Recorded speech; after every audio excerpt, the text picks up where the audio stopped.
Milan is so much more than just Italy's fashion capital. Milan is also known for its important art and architecture, such as the famous Duomo and Leonardo da Vinci's Last Supper. You will also be impressed with its unique regional cuisine and culture that makes Milan such a great destination for all types of travelers. In this video, we will go over everything you need to know about Milan, including its food, public transportation, and different neighborhoods, landmarks, and activities. Let's go. Milan's cathedral is undoubtedly the main tourist attraction in Milan. This is also called the Duomo, so if you ever hear of that, it's the same place. And what makes this church special is that you get to go on the roof. So you get to walk all over the roof and explore and look down onto Milan, which is beautiful. If you want to do that or go inside or see the crypt below, you have to book tickets ahead of time. There is also a huge line that you can see people are making to go in. We did this through the church's website, which I thought was better than booking through a Get Your Guide or something like that. And that's usually a cheaper way to do things when you're in Italy. We paid 24 euros for kids from 12 to 18 and then 36 euros for adults. And as you can see inside, it's very large with a lot going on, so it was super nice to have a guide to explain everything to us. This is the crypt down below, and this was a 4th century baptistry where St. Augustine was baptized in the 300s, and there's also the remains of another early Christian church here. So I didn't even know this was a thing underneath the Milan Cathedral, but it was really cool to see the early Christian remains. Everything is beautiful inside, but we're gonna go up to the roof. So on the way up on your tour, you get to take an elevator. On the way down, you are going to take stairs, but I thought that was a great option. Here is me sitting on the roof, and it is so fun to walk around. They have many viewing spots, so you can just kind of cruise around and enjoy it.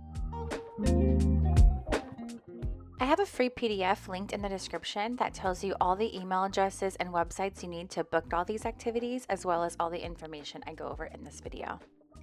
At the end, everyone is forced to go up the same stairwell, and that's going to get you to the highest point, which is kind of like the main roof everyone sees in photos and things. But as you're going up, you can look down onto the piazza, and this was so amazing to see. So here is like the main roof. This is the last point you're going to see before you go back down. I absolutely loved our tour guide, and she does work for the church, but she is an art historian who runs her own tours. Here is her card and information if you're interested in checking out her tours in Milan and the surrounding areas. Now we are literally going next door to the next most popular destination, which is the Galleria. And this is kind of like an open air shopping mall, and it's not very big. It's just a cross design. And as you can see, I think people just really flock here because it's so beautiful. You're going to find these beautiful glass ceilings and really beautiful flooring. So as you're walking around, make sure you look down. There's a couple different traditions, which I'm sure you'll figure out, where everyone goes and spins around a bowl, but everything here is actually really pretty. This is where you're going to be finding all of your high-end luxury stores. If you're up for it, do some shopping and get a souvenir from Milan. For lunch, we definitely splurged and went to Savini because this was a recommendation that we heard about and we enjoyed it. This is inside the Galleria, even though it looks like we're sitting outside. They had all the classic menu items, but with a upscale twist. And just to give you an idea, this risotto was 35 euros. Everything was really good, but it was definitely pricey.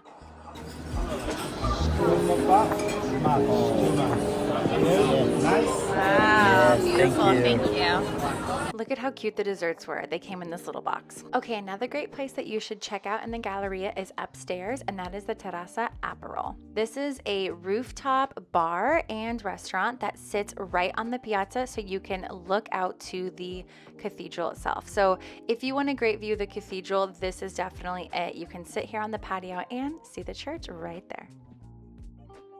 Everything was bright orange and right on theme, so of course you have to get your Aperol spritz here. The food wasn't that amazing, but I would definitely go back for the drinks and the view.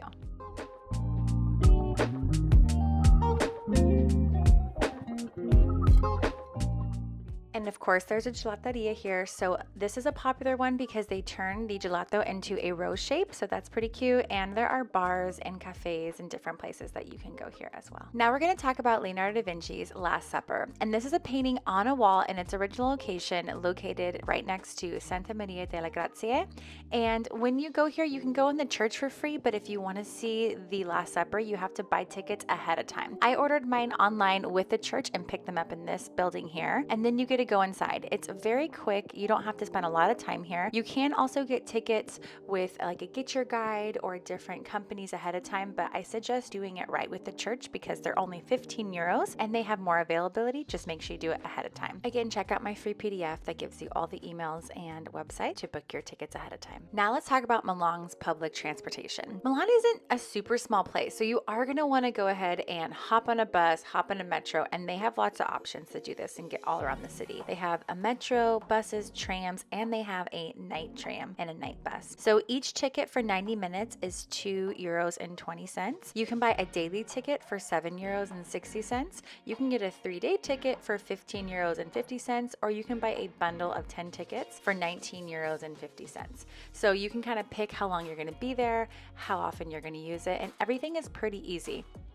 You can see that every train has the line on it telling you all the exits. If you don't know how to use the metro, you can also put the maps on your phone and it will tell you exactly how to do it, where to go. And this is a really good option because it just basically leads you as if you're walking or going on a car, but through your app. You can buy your metro tickets at the metro station machines or through their app.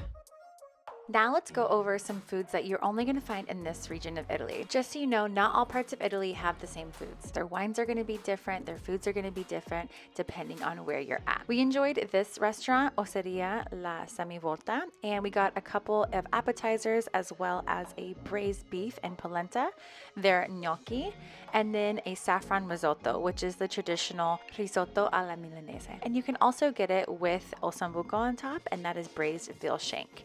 Another really popular dish that they have here is cotoletta alla milanese, and that is a breaded veal cutlet.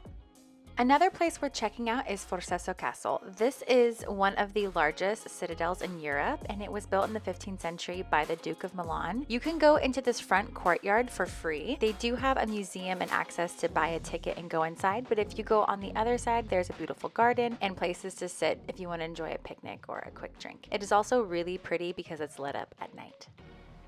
Now we're going to talk about the Pinacoteca di Brera Art Museum. Just so you know, most art museums are free the first Sunday of the month in Europe. So definitely check that out when you're in town and try and schedule your visits if you're interested around the first Sunday if possible. For this specific museum, they did have a time slot if you reserved ahead of time where you can go in or you can wait in line for availability. This museum is going to have a great collection of Italian paintings from the 13th to 20th century.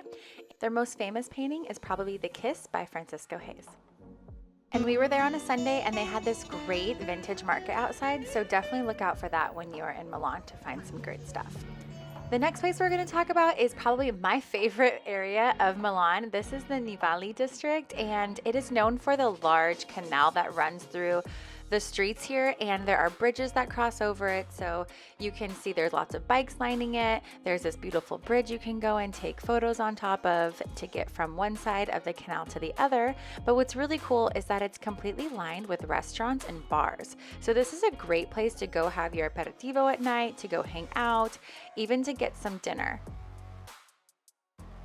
Here's a look at our aperitivo. Just so you know, when you order a drink, they usually will bring you a free snack. So here they give you a bag of chips. Sometimes it's a little bit more detailed than that, but it's always nice to get a free snack with your drink. And here's our dinner that we enjoyed right on the side of the canal.